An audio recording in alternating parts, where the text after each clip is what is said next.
running at the Wolves defence. Good cross, and it must be, and is!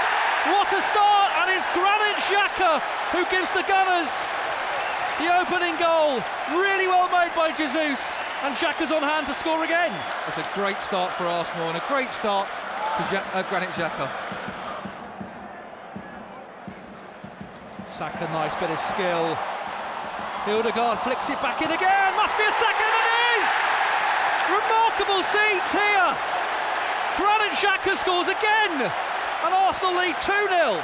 Well, it's just a little bit too easy. The defending, you've got to say, is really poor. Xhaka's on the end of a little pass, and he just knocks it into the net. Partey,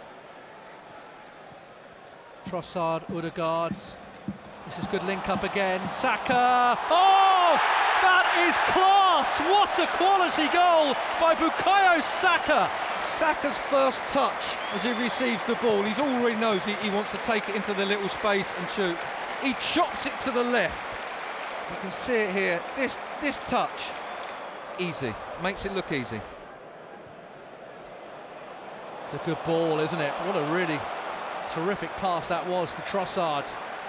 Xhaka's getting in the box again. Trossard sends it across. 4-0! Gabriel Jesus with an excellent header. Yeah, it's great play from start to finish. Trossard picks out Jesus at the far stick, but that's a great finish. Over comes the corner. Kiwior won the header and shoots and scores. It's 5-0 and it's Kiwior. Arsenal finished the season in style, second in the Premier League, but they've beaten Wolves here today by a resounding 5-0.